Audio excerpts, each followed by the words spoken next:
Olá e sejam bem-vindos ao CoutoCast. No programa de hoje eu sigo com a série sobre as Olimpíadas de Inverno. O esporte de hoje é o esqui.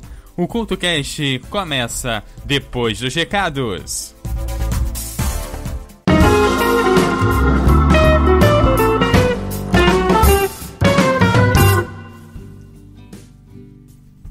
Olá, está no ar a zona de recados aqui do CoutoCast. Na zona de recados de hoje, eu quero te lembrar que as palestras do primeiro seminário de podcast do Espírito Santo já estão lá no www.eduardocoutorj.wordpress.com. Já tá lá as palestras do Chorume e do Ultra Geek, e na sexta-feira passada, depois do lançamento do último CoutoCast, saiu lá o encerramento lá do seminário, respondendo as dúvidas da galera que tava lá. Então, para você que quer conferir aí esse finalzinho, já tá lá devidamente postado. Eu quero te lembrar que a temporada do Records na MF, a quinta temporada, dessa vez falando sobre o automobilismo, já está quase toda postada. O último episódio, a 35ª edição do Recordes na MF, sai amanhã lá no eduardocoutorj.wordpress.com. Eu aproveito também essa zona de recados para te dizer que você me segue no @EduardoCoutorj no Twitter e no Facebook você também me acha como EduardoCoutorj. Bom, as Olimpíadas de Inverno estão quase chegando, faltam aí um pouco mais de 2 meses, elas começam no dia 8 de fevereiro, então tá na hora de a gente seguir com mais um programa sobre as Olimpíadas de Inverno. O esporte de hoje é o esqui, o CoutoCast começa agora!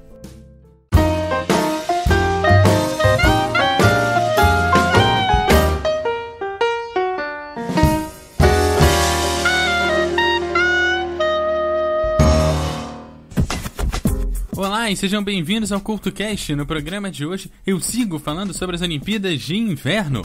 O esporte de hoje é o esqui, que tem sua modalidade com o nome descendente do material esportivo utilizado para praticá-lo. Geralmente usado em pares, os esquis são cada uma das pranchas para facilitar o desempenho sobre a neve ou a água. Originalmente eram de madeira, mas hoje são feitos de material sintético. Por extensão, os esportes que utilizam tal equipamento também são chamados de esqui.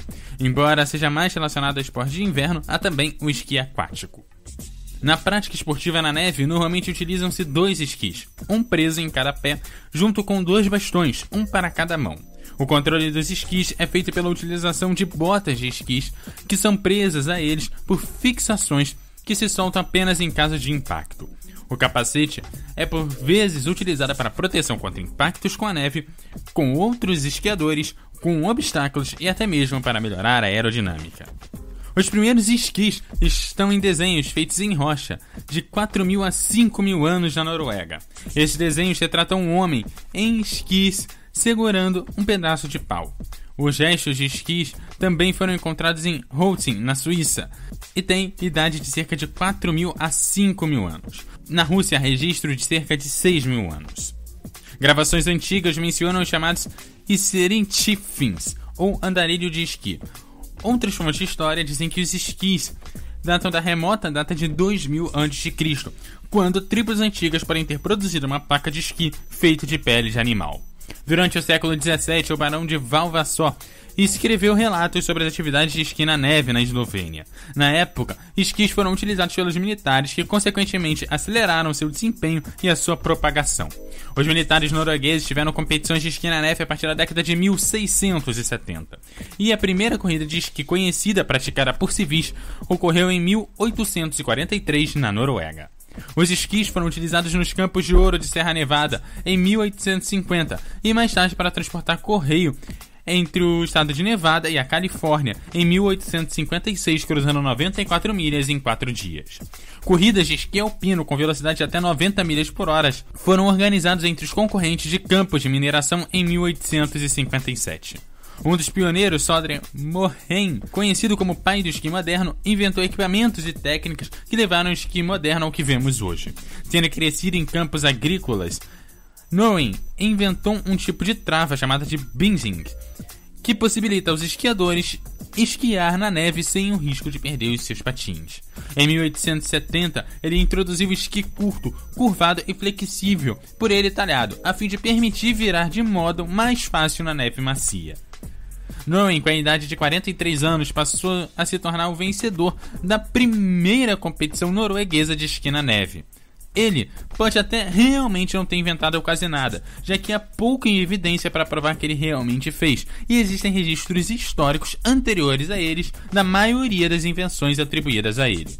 A história de Noen como pai do esqui moderno foi construído principalmente pela Noruega a partir da década de 1930, e especialmente com a conexão com os Jogos Olímpicos de Inverno de Oslo em 1952. No entanto, Søren Noen provou ser uma inspiração para gerações de esquiadores. Em 1880, o inglês William Cecil Slingsby ajudou a inspirar o esqui alpino, depois da sua travessia de Case Pass a 1.550 metros de altura, na Noruega, com os seus esquis. Apesar de muitos anos mais tarde, em 1888, o norueguês Fridtjof Nansen fez a sua primeira travessia da Groenlândia, viajando de leste a oeste em esqui de neve. Um relatório sobre a sua expedição despertou grande interesse de esqui na Europa e nos Estados Unidos, bem como a criação de um herói nacional norueguês. A partir de então, o esqui apareceu regularmente nas notícias e logo foi adotado como um passatempo e um esporte pelas classes ricas da Europa, bem como passou a ser adotado pelo exército em vários países. Em 1924, os primeiros Jogos Olímpicos de Inverno na França conseguiram introduzir a primeira modalidade de esqui, o esqui nórdico, que era uma modalidade muito mais estabelecida do esqui na época. A crescente importância do esqui alpino resultou na introdução deste nos Jogos Olímpicos de 1936 na Alemanha. Nesse mesmo ano, John Fly escreveu no livro The History of Modern Ski que o telégrafo, que foi inventado nos Estados Unidos, revolucionou o esqui na neve como uma atividade recreativa, principalmente pela facilidade de contato que tornou-se cada vez mais fácil a partir do telégrafo. Fly tornou-se presidente do International Ski History Association e explicou que o passatempo de esqui cresceu rapidamente entre os anos de 1955 e 1965. Segundo ele, tornou-se muito mais acessível para as pessoas. O esqui de metal, inventado no início dos anos de 1950, tornou-se um esporte mais fácil para os esquiadores recreativos. E na década de 1960 veio a bota de plástico, uma vez que havia um monte de desvantagens para a bota de couro. Todos esses avanços resultaram na facilidade de uso e controle nas pistas. Daqui a pouco eu vou falar do esqui propriamente dito e também vou falar das botas e dos bindings. A seguir, a primeira música relacionada ao Natal da nossa série das Olimpíadas de Inverno. Eu sempre toco músicas relacionadas ao inverno, mas agora em dezembro eu não podia deixar passar uma música também relacionada a esse clima natalino. Baby, it's cold outside. I gotta go away. Baby, it's cold outside.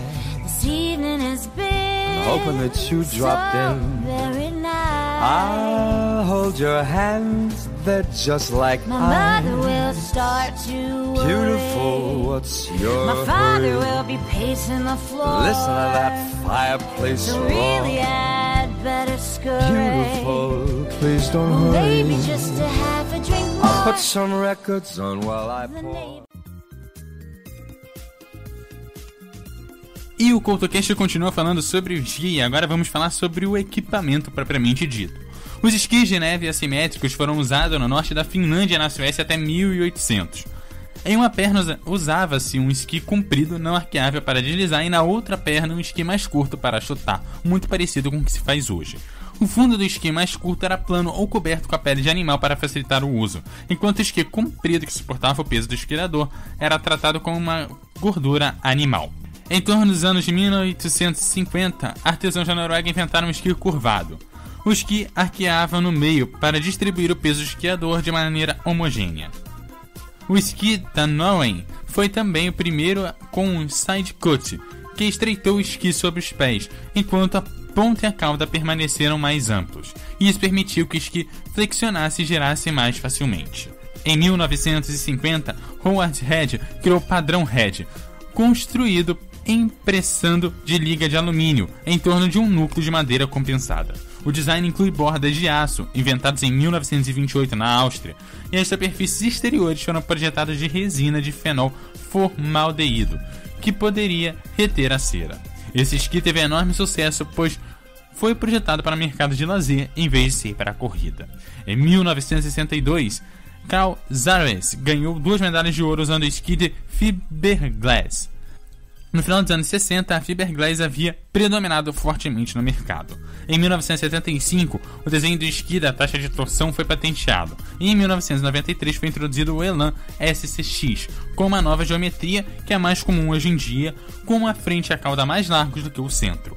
O esqui Twin Tip foi introduzido em 1995. As botas e os blinds. As botas sofreram muitas mudanças. Antigamente eram feitas de couro e atualmente são utilizadas como material sintético. E os blinds também evoluíram de forma a fixar a bota nos esquis. Eles constituíam de uma tira de couro apertada sobre o bico da bota.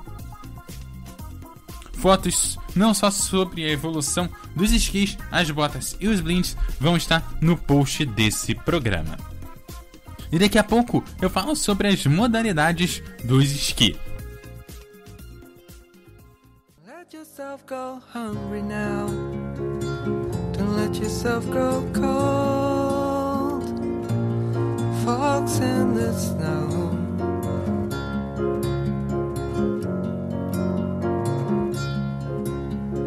Girl in the snow. Where do you go to find someone who will do? Tell someone all the truth before it kills you. Listen to your crazy laugh before you hang a right and disappear from sight.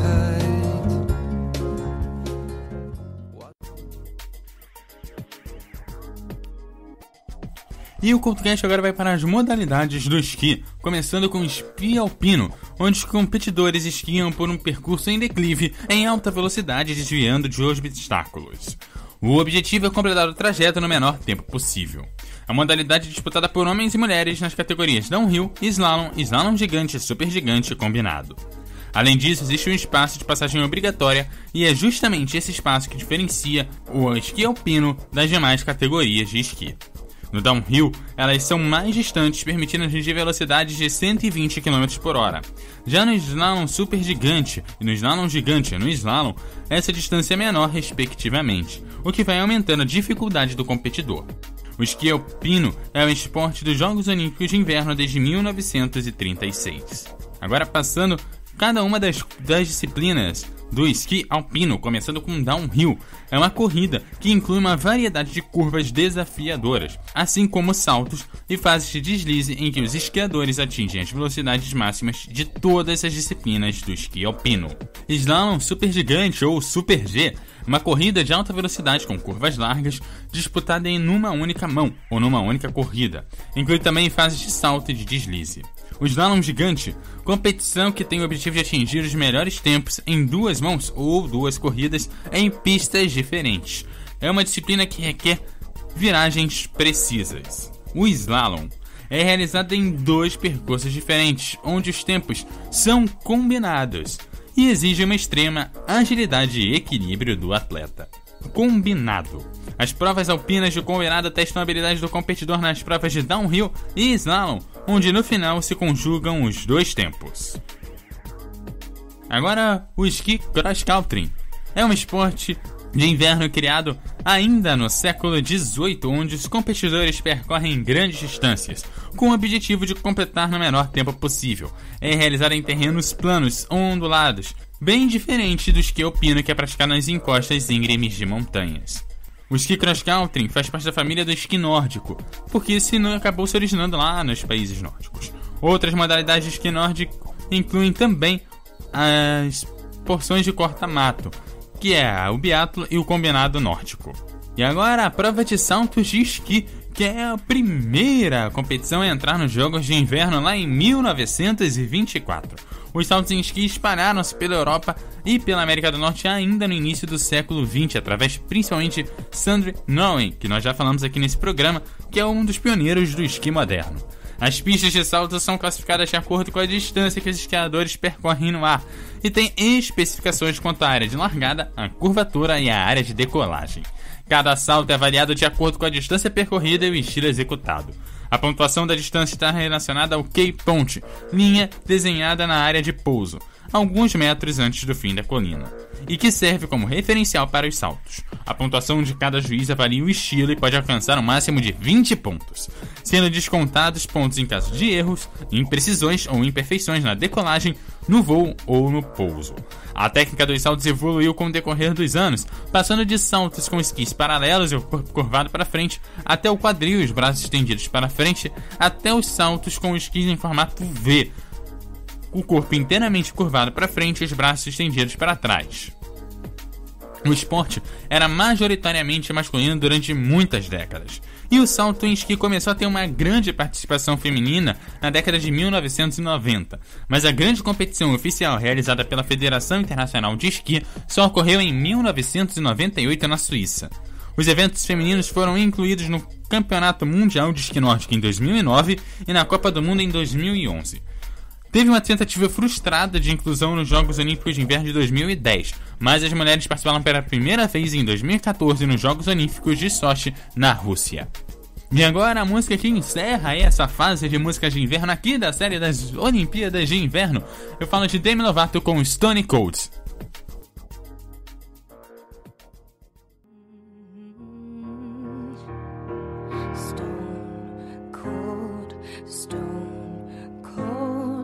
Dancing with her while I'm staring at my phone.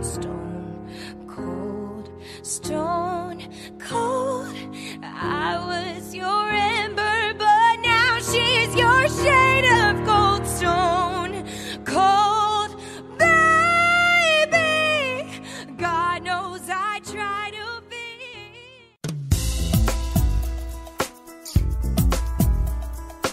E esse foi mais um CoutoCast. Eu te lembro que dessa série das Olimpíadas de Inverno tem mais um programa, o programa pré-olímpico, onde eu vou te contar os detalhes da Olimpíada que vai acontecer em Pyongyang, na Coreia do Norte, em fevereiro. O programa sai no finalzinho aí de janeiro. Eu te lembro também que você me segue no @EduardoCoutoRJ no Twitter e no Facebook, e você também me acha como EduardoCoutoRJ. Deixe os seus comentários lá no meu blog no www.eduardocoutorj.wordpress.com. Aquele abraço e até a próxima!